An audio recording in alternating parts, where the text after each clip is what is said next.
It's week 7 in the NFL, and we're back in Mercedes Benz Stadium as the Falcons get set for another NFC matchup, this time against the Seattle Seahawks. Falcons are 4-0 against NFC opponents, hoping to go 5-0 today. So we welcome you guys to the Falcons pregame show, presented by Ticketmaster, Taylor Vismor, Derek Rackley.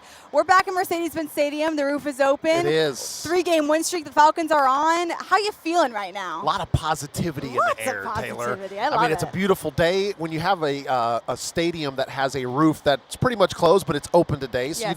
you talk about beautiful day, but it is beautiful. You can't really see it. But there's blue skies right above us here in the open stadium. There's a lot of optimism going around right now with the Atlanta Falcons, and rightfully so.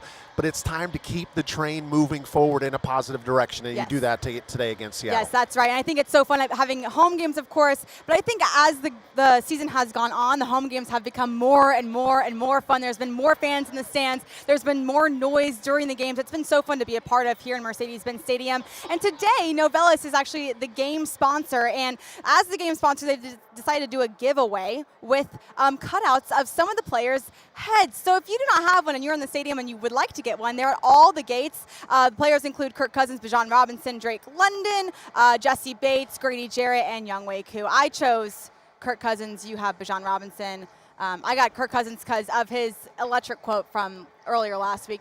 Go into your trap. Take over your trap. He's just been electric so far in the last I chose 2 weeks. Bijan because he does all the things that I always wished I could do and I never could. Yeah, well, Bijan had a great game last week. Let's kind of talk about it a little bit. Up in Carolina, 200 rushing yards for this Falcons offense. They flipped the coin on its head from week 5 to week 6. What impressed you about their showing up in Carolina last week? Well, I think the fact that let's just start there offensively, that they showed true balance. I mean, this is Bijan and Tyler last week and what they were able to do on the ground. I think these are just such cool graphics to be able to see the type of success they had. 2 touchdowns for Bijan all the way over there on the left. And then, of course, Tyler on the right. He ended up leading the team with 105 yards. Bijan almost at 100 with 2 touchdowns. Their ability to have balance in the run game just really makes everything so much easier offensively when the defense has to respect both sides of your offense. running the football and throwing the football. We know how good Kirk Cousins is in play action. But when they have to respect both of those elements, linebackers and safeties' eyes have to be in the backfield to try to stop the run game, and then all of a sudden the holes open up over the top of them. That's the type of offense that I like to see. We got a chance to see that last week at Carolina. Defense did exactly what they needed to do. We had an A.J. Terrell moment with an interception. Great for him. First time since the 2021 season. It was actually 2022, but it was in the 2021 season. But I'm sure he was so happy to get a football back in his hands. And then, of course, Clark Phillips with a great interception toward the end of the game as well. So defense making plays in that one. Exactly. And I think that obviously run game, let's kind of talk about that a little bit more. What I love so much about watching these two guys work, Tyler Algier and then Bijan Robinson, is how different of running backs they are and how Zach Robinson and head coach Raheem Morris use these guys to their ability. It's so fun to watch these guys and how they use them in different down and distances. It's been so fun to watch, Bijan kind of mature over the last year. Rookie year is so hard for so many guys coming out of college and learning how to play in the NFL. And I think you've really seen that growth from him. And then, of course, Tyler Algier, he just is quiet, nose to the grindstone kind of guy. He's going to get you that first down. He is so fun to watch right now. And those two, when you have to defend Bijan and then the next down, Tyler's in there. I mean, the hits don't stop coming with those two, and it's been really fun to watch. Well, what's interesting, Taylor, is that they are different, but I would also say they're similar. Mm-hmm. And that's kind of weird to say that because they got a little bit different body type, and you figure Tyler Algier's a little bit more of the bowling ball type mentality where he's going to get behind his pads and he's going to run you over. But I would also say that Bijan can run you over as well. And you think about Bijan Robinson's the guy that's a little bit more slippery. He's got the ability to make people miss. But then you see Tyler Algier get out in space, and he gets slippery, and he makes people miss. So it's not like you have thunder and lightning. I think you have both elements to both backs, which is a wonderful thing for an offense and for an offensive coordinator, that it doesn't really matter who's in the game. You feel confident that they can pick up first downs, that they can break tackles, that they can make people miss in space. And I think if you just talk about those three things, you say, yeah, both of those guys can do those equally as well. Bijan probably a little bit more electric. Yeah, he's already become one of the top running backs in the National Football League because of his slippery nature, because of his ability to put a foot in the ground and make somebody miss, and then his ability to catch the ball out of the backfield and just do so many dynamic things with it. But they've got similarities and diffedifferences at the same time. Yeah, run game really showed through in Week 6 against Carolina Panthers. Falcons are now 3-0 in the NFC South. They're 4-0, against NFC teams in general. They're sitting atop the NFC South right now, looking pretty and having no trouble staying at the top of the NFC South right now. Yeah, I mean, obviously they got the tiebreaker ahead of the Buccaneers from the Thursday night game, which was such an exciting game. And then anybody that got a chance to see New Orleans on Thursday night just get trounced by Denver. So if you're an NFC South, if you're a Falcons fan, you're kind of smiling and you're clapping about that one. I mean, you know that there's the rivalry between the Falcons and the Saints. So anytime you can turn on the television and you can see them getting walloped by somebody else, it's kind of just sit back there with a little bit of a golf clap, right? But it only helps the Atlanta Falcons when it comes to the divisional standings. As we know, this game is very important. Not a divisional game, it's a conference game. But as we go down the schedule, Taylor, things are going to get a whole lot more interesting in the next few weeks with a couple more divisional games. That's right. And we'll talk about the Seahawks in a little bit. But the Falcons, like I said, 3-0. Seahawks are 0-3 the last 3 games. As you can see, our next four opponents for the Falcons, 2 divisional games. You have the Bucs and the Cowboys at home, then away 2 straight games. So going to be a little bit tough sledding to get to that bye week. After Broncos, the Falcons will hit their bye. But let me ask you this. I just feel like all of a sudden, this Falcons team has really started rolling. Everyone was talking about the potential of what this Falcons team could be during training camp, during OTAs, after the hiring of Raheem Morris. And I feel like now you're starting to feel that, and you're starting to see that. When did that, if it has it clicked for you? And if so, when? Yeah, I mean, for me, it definitely was in the Tampa game, and for a couple of reasons. I think coming into the season, you knew that they were going to be able to run the football because you had a dynamic 1-2 punch in the backfield with Robinson and Algier. You got a good feeling that they were going to be able to play good defense with all the different players that they brought in on that side of the ball, knowing what Jesse Bates did last year, bringing in Justin Simmons, having Caden Ellis in his second year wearing a Falcons jersey, bringing in a guy like Matthew Judon for more leadership, for more pass rush ability, even though we're all still looking to see that take the next step. But I think we all wanted to know, okay, is this offense, can they score points? Can we throw the football to win a game? Because sometimes you just have to be able to do that in the National Football League. And if you looked after the first week, you're going to say, oh, gosh, this is the offense that we invested a lot of money in. We have so many talented players. We have an offensive line that's solidified. But then you look after week 6 and see all the improvements of, number 1, a lot of these starters not playing in the preseason. Number 2, kind of figuring out the offense, figuring out the personnel, getting that chemistry from live reps, live bullets on the field. And look at how much those numbers have improved. We're now top 10 in total yards per game and passing yards per game. A lot of that has to do with the Tampa Bay game. Right. But to me, that's the game that showed, okay, in the National Football League, sometimes you got to win games by throwing the football. Yeah. Sometimes you just can't run the football and pound at a defense and win it. Maybe you need to do that at the end, but you need a 2-minute drill. You're down by 2 scores. You need to throw the football down the yard quickly. We saw that we've got the ability, the players in the scheme to do that against Tampa Bay. I totally understand where you're coming from, and I think most of the media and most of NFL fans look at that Tampa Bay game and think that's when it changed for the Falcons. For me, it's a little bit different. I actually think it was a Kansas City Chiefs game at home, week 4, because, listen, they held their ground, the Atlanta Falcons. They were able to hold their ground. They didn't break. They did well on offense. Of course, they ended up losing the game to the Kansas City Chiefs, but then you host the Saints, and they played very well on defense. They played very well on special teams. Then you host the Tampa Bay Buccaneers. You throw for 509 passing yards, 4 touchdowns, have an incredible game and a complete game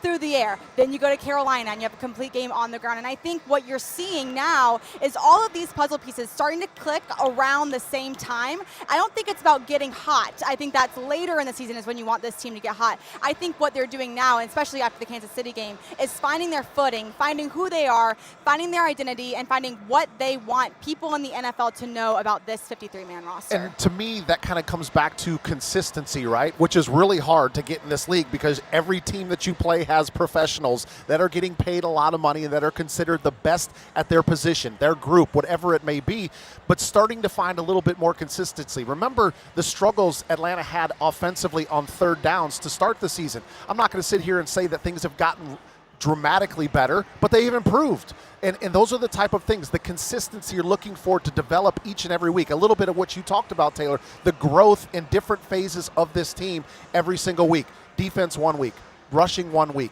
passing 1 week, special teams another week, and then some weeks you try to put all 3 of those together and you got a really dangerous football team, and that's what Atlanta's looking to do again today at another version against the Seattle Seahawks. Yeah, so the last 2 weeks this offense has shined through the air and on the ground, and because of that, these players have gotten a couple of fun little awards. Kirk Cousins, after the Week 5 game against Tampa Bay, was slimed. He got the Slime Time NFL award from Nickelodeon. I mean, look at that stuff. What do you think they make that out of? I don't know.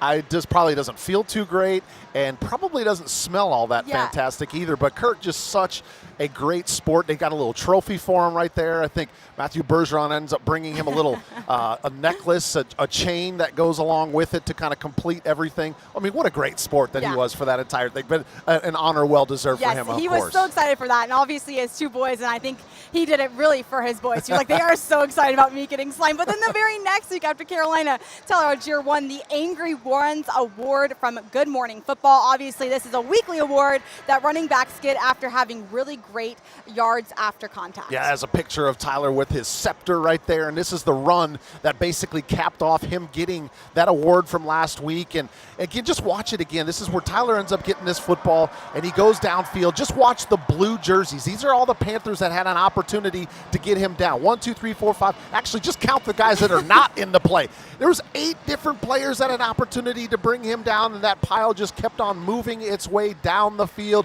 Just an angry run.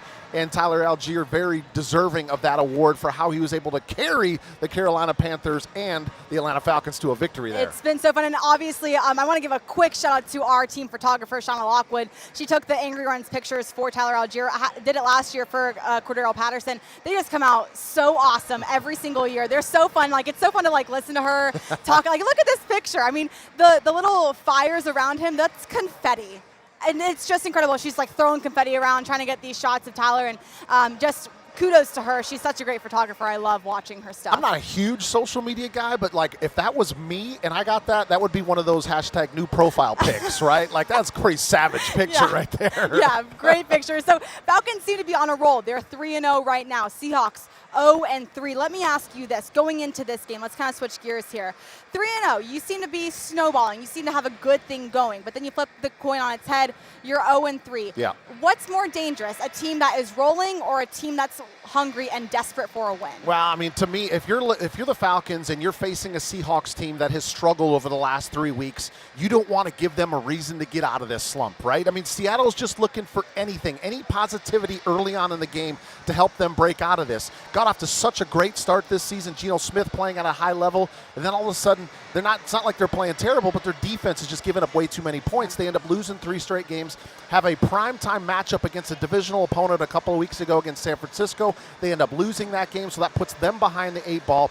Now they got to travel all the way across the country, get a couple of extra days of rest, if you will, but Seattle's a little banged up. We'll get a chance to look at that when we get into the inactives, but for the Atlanta Falcons, this is the game where you want to keep them down where they're at. If the defense is giving up a ton of points, put it on them right away. Score a bunch right away. So then all of a sudden the other team, Seattle, starts thinking, well, we haven't gotten that fixed yet. Oh, here we go again, right? Those are the things that you want to creep in their mind, but you don't want the opposite to happen. Geno Smith to come into this building, 2 straight drives, touchdowns, and then Atlanta Falcons struggle offensively, and all of a sudden they're sitting from behind 14-0. You give this team a little bit of confidence because they want to throw the football. Geno Smith wants to chuck it down the field. Don't give him a reason to do that even more and get the momentum rolling. Yeah, this Seattle Seahawks team is coming off of a mini bye. Obviously, they played a Thursday night, had a little bit, like you said, a little bit of extra rest time. But I think when you look at this Seattle team at just a glance, I think what you're seeing is an unbalanced defense. They have a really great defensive line. They put pressure on the quarterback a lot, but their secondary, their linebackers, that pass defense has been really struggling as of late. So let's start with the defense. When you look at this defense, what can Atlanta offense do to kind of poke and prod and take advantage of what they are not doing so well right now? I think you still have to go back and run the football. You got to establish the run game because you've got 2 awesome running backs and an established offensive line. No matter what opponent you're playing or anything, you got to be able to do that. You got to start by establishing the run because I feel like that sets everything else up offensively for Kirk Cousins down the field, Drake London, Darnell Mooney, all the rest of the players. All of that to me feeds off the passing game. It's not always going to be like the Tampa Bay game. So you got to take your chances. And again, we're going to get into the inactives, but there's some banged up secondary for Seattle. So what happens? You got second, you got third string players in the secondary for the Seahawks. You got to take advantage of that. You got to find those guys on the field, and you got to test them early and see if they're ready to play in national football, see if they're ready to make plays against this Atlanta Falcons team. You got to exploit some of those matchups that you feel like is in your favor for the Falcons. Yeah, you bring up that rush. You want to get the run game going really early. Right now, the Seahawks are 27th in the league in rush defense. They're allowing 145 yards per game. It's an average of 5 yards per carry. For just your viewing pleasure and just for your notes, Tyler Algier is averaging 5.5 yards per carry. Bijan Robinson, 4.6. So this is around their echelon. They know how to run, and if this is a defense that's going to give you 5 yards, Bijan Robinson, Tyler Algier, they're going to take it all day long. Yeah, I mean, I think the biggest thing that you look at over the last 3 games is the points per game. I mean, how many people are scoring against them? Nearly 36 points per game. That's 31st in the National Football League, giving up over 430 yards per game. Most of those, I would say most of them coming through the pass, giving up 173 yards per game on the ground is not very good. And again, we've got 2 running backs that we feel like can take advantage of that. So you don't want Seattle to break out of this slump. You want them to stay in this slump for at least one more week as they're playing the Atlanta Falcons. But there's definitely been a lot of holes and a lot of things that this offense can look at on tape that they can try to take advantage of from a game plan perspective. Yeah, I want to talk about their defensive front, the Seattle Seahawks. They lead the league in forcing 3 and outs, which we know the Atlanta Falcons have struggled with up to this point. But their pressure rate, last week against Brock Purdy, they pressured him 50% of the time. So every other snap, they were putting pressure on Brock Purdy. When you look at Kirk Cousins, there was so much conversation about, is he healthy? Is he not? Is he playing scared? Is he not? How do you protect him and give him a clean pocket through all 4 quarters? Well, a lot of times this comes back to communication on the offensive line. This is knowing where your hot reads are, who is unblocked, right? And this is something that you get with somebody like Kirk Cousins. He always knows where he's safe at and where he's vulnerable at, right? And then it's getting the football out of your hands when you feel that pressure. But most savvy veteran quarterbacks will tell you that they like pressure. They want pressure because then they know they got man-to-man coverage, and then they know they got big plays sitting at their fingertips. Then you just have to deliver. And we saw that Kirk Cousins got the ability to do that. You don't only have to go back a couple of games to find that on tape, or you can go back to a number of years through his career. So if they are going to bring that pressure, you got to end up making them pay for it. And that can be the shots down the field. That can be screen passes dropped right behind them because everything is coming upfield. You can just dump it right over the top of them. Now, you get savvy defensive linemen that are going to peel off on a screen play, but these are different areas where you can take teams' pressure and have that work against them. But you have to have that communication up front with the offensive line so you get everybody picked up, and then when you got a hot read, take your hot read and get out. Over the last couple of years, this offensive line has been highly regarded in the NFL. They've just done so well, and it's such a unit. You know, I think when Drew Dominic, came out and he was placed on IR, Ryan Newsel came in, and I don't think anyone on this Falcons fandom, the Falcons team, seemed to really blink when Newsel came in because he's been part of this team for so long. I think what you see from this offensive line especially is that they can play all 4 quarters the same way that they start the game as how they're going to end it. They bring the same intensity through all 4 quarters, and I think that not only helps Kirk Cousins, but it helps everyone else on that offense do so well. But let's talk about, you said, you know, Kirk Cousins might like the pressure. Someone that might not like the pressure because he's been sacked 17 times so far in just 6 games is Geno Smith, but he leads the league in pass attempts and completions.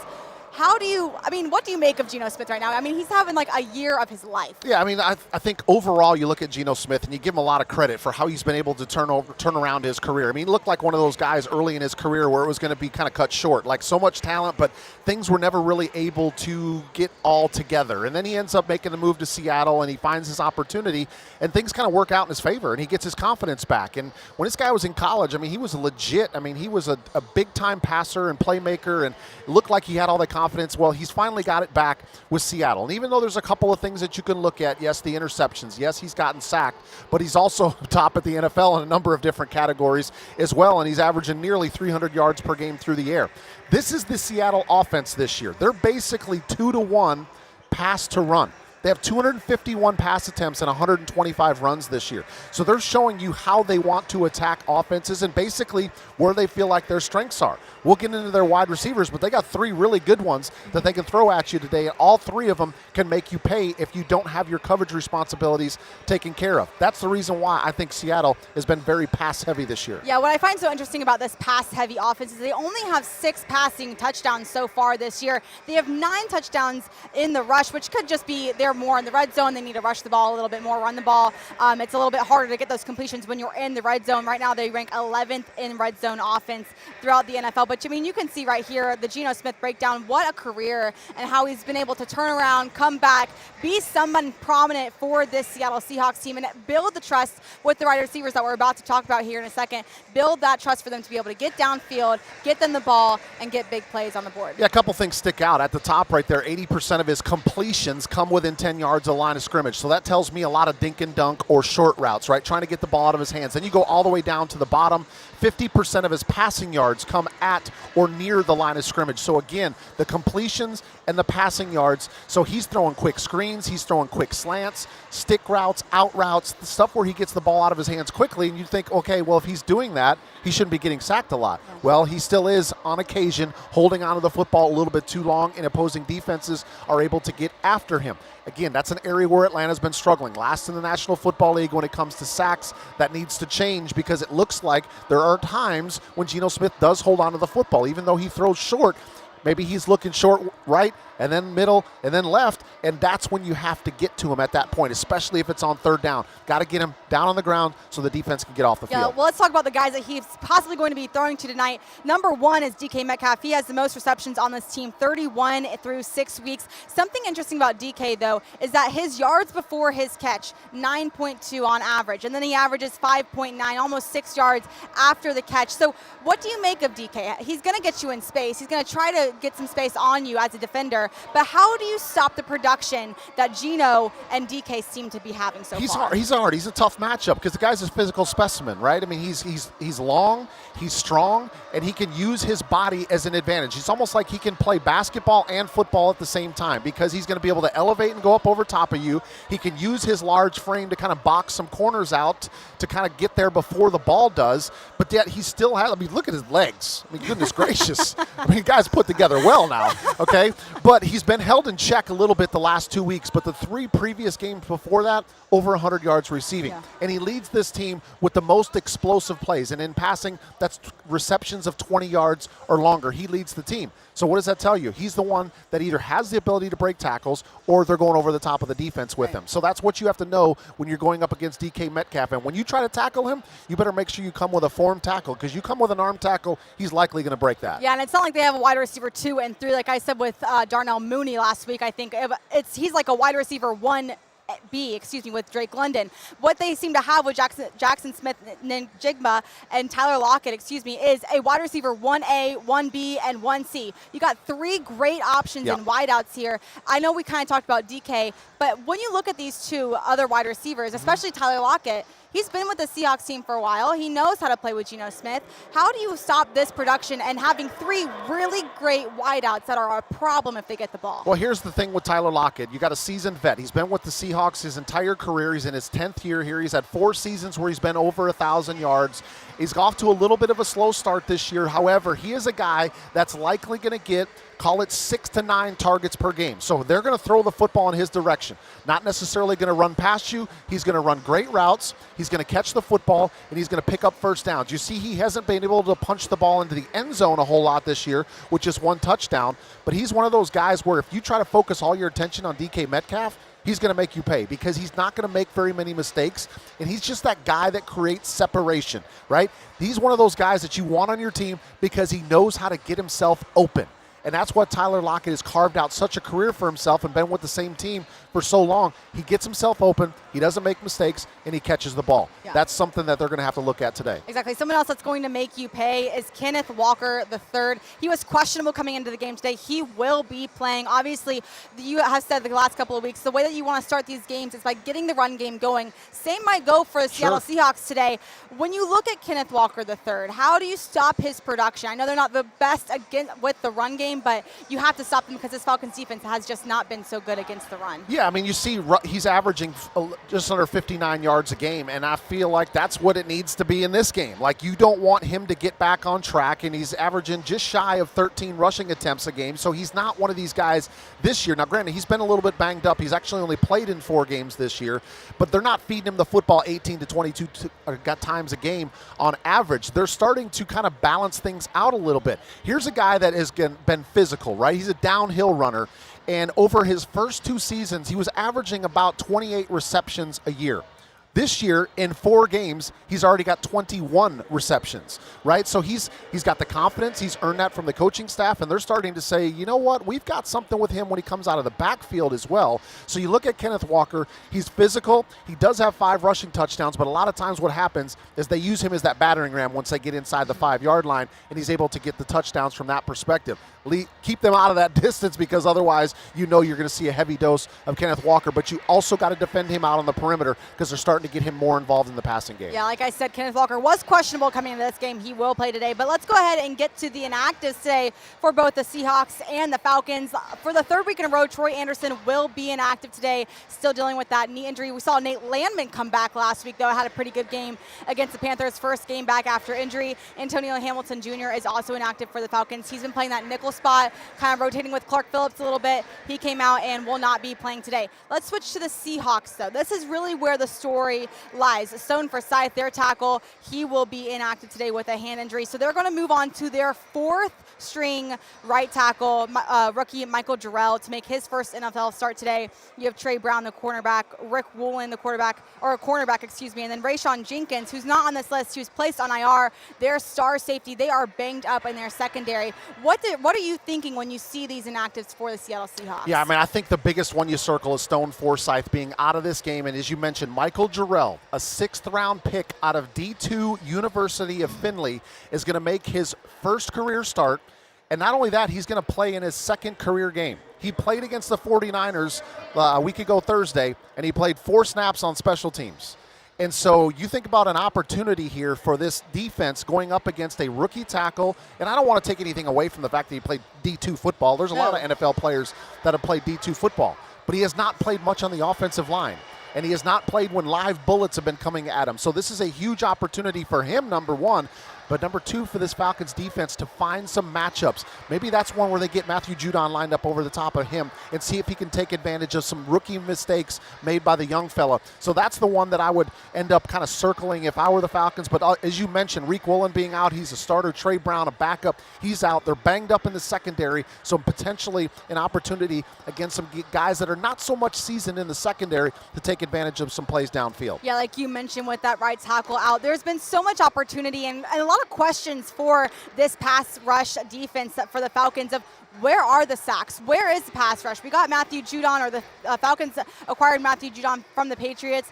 Where is the pass rush? When is it coming? And it was so interesting this week. Grady Jarrett answered a lot of questions about that and said, listen, there is a sense of urgency to get those sacks and to start stacking them throughout the weeks as we look towards the middle and the back half of the season here. But we have not hit the panic button yet. So today is a great opportunity for this pass rush defense to go out, stack some sacks, and kind of ease off that panic button just a little bit today. Yeah, I mean, they're going to have plenty of opportunities. I mean, Seattle and Geno Smith averaging over 40 passing attempts a game. So there's going to be plenty of opportunities. Now, granted, we did talk about them being a lot of shorter passes, him getting the football out of his hands quicker, so it's going to kind of minimize the opportunities. But when they present themselves, especially if you can get a matchup against this rookie tackle and Michael Jarrell, you got to take advantage of it. And yes, it's been something that's been lacking all season. But sometimes it just takes one game for things to break out. It's like you got 5 through the first 6 games, and then maybe they go for 4 or 5 in one game alone, and it's like kind of a sense of relief. You can kind of take a big, deep breath now because we finally got a chance to see the pass rush. Fortunately, the rest of the defense has been bend, don't break, and they've got some interceptions on the back end as well, but that's one area that definitely needs to improve. Yeah, well, let's talk about the other opportunities for this Falcons team to secure the win, to go 4-0 straight and 5-0 in the NFC. This is the keys to the game presented by Wells Fargo. Why don't you kick it off with the first key today? Let's go with it. It's going to be balance on offense. And again, I talk about this because you go back to the Buccaneers game, and as a fan and as a Falcons fan, you look at it and you're like, gosh, that was so fun to see. I loved seeing Kirk throw the ball around the yard, 500 yards. Guess what? I like more balance. I like what we saw in Carolina last week when Cousins had 225 passing yards and basically right around 200 rushing yards. Algier with 105 and a touchdown. Bijan with 95 and 2 touchdowns. To me, that's the more sustainable style of offense, is get the run game going, stay in manageable situations with the down and distance, but then you let the play action and Kirk Cousins go with all these different playmakers, but got to stay balanced on offense. Yeah, you start chipping away on the offense, right? I think it was so interesting. Talked to Drake London after Tampa, and I asked him, when this offense is rolling, when these receivers are going and they're getting space, what's possible for this offense? And he's like, it's not just about us, it's about the run team, it's about the run game and the offensive line. And when we're firing on all cylinders, every position is playing well. Charlie Warner is blocking well. He's been doing phenomenal. He did so good against Carolina Panthers. When we're doing well on all fronts of our offense, it is an incredibly hard offense to stop. And I think that's what's going to divide the Falcons from the rest of the NFL, is what he said. And I think you kind of saw that last week against the Carolina Panthers with a balanced offense. Yeah, I mean, they're feeling confident with the health that this team has right now. Knock on some serious wood, okay? But your offensive line is together. Your quarterback is there. Your wide receivers, tight ends, running backs, like everybody is kind of in place. Now it's just continually get better each and every week, and that happens when you have balance on offense. When one team is not able to take away half of your game plan, you're in business. That's right. All right, let's get to the second key to the game today, which is stopping the run. Talk to me about this one. Yeah, and I could say stop the run pretty much every single football game, whether it's high school to the National Football League. And we talked a little bit about Seattle and Kenneth Walker. It's not necessarily been their strength this year. They're averaging 96 yards per game on the ground. That's 29th in the National Football League. So you say, Derek, why are we talking about emphasizing stopping the run? Because you don't ever want that to get back on track.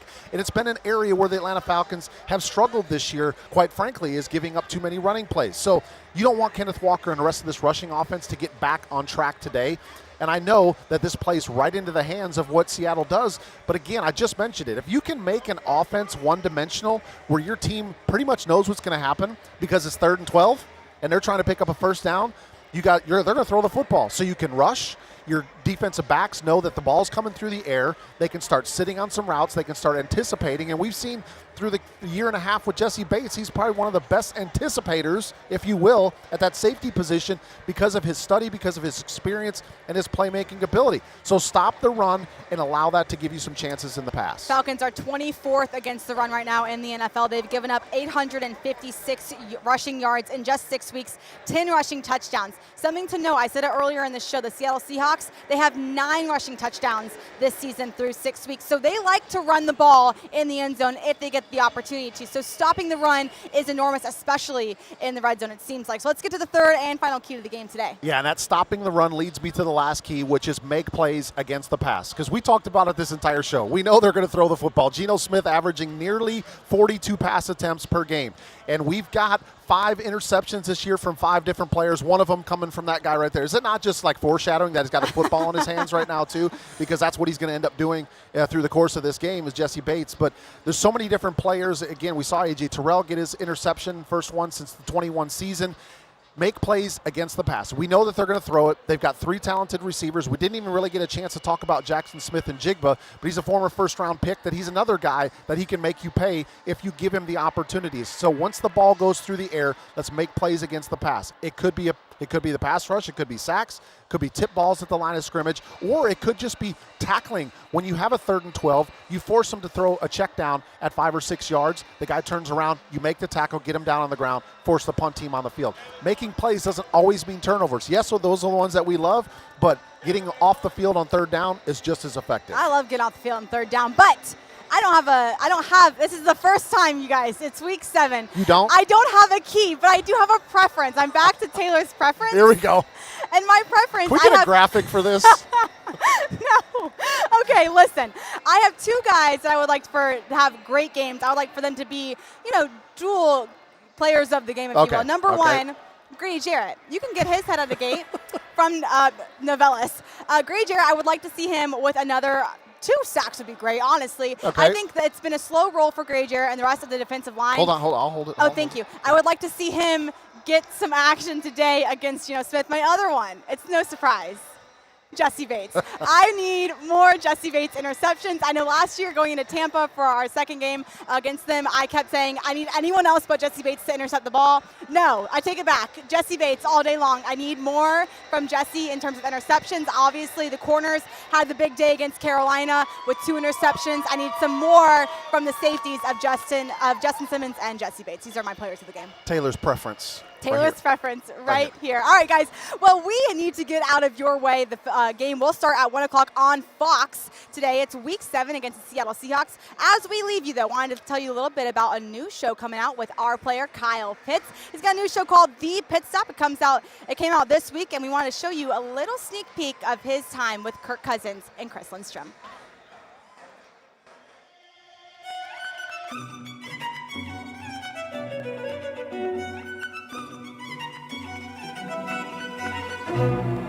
I love the challenge. If a balance, I'm only whatever I do. What's going on, y'all? Welcome to the Pit Stop. I'm your leading crew chief, Kyle Pitts. It's a great catch. He pulls it in. And here on the show, we'll have a great time. We'll see can our guests drive. We'll have fellowship, games. So let's put them to the test. Let's race. Oh, I think you're in there. How fast is fast? Really fast. When I hit the ground, you gotta keep up. You ready? I'm flying low in the sky. You could have pulled this around. Plus, where it is ain't no kind.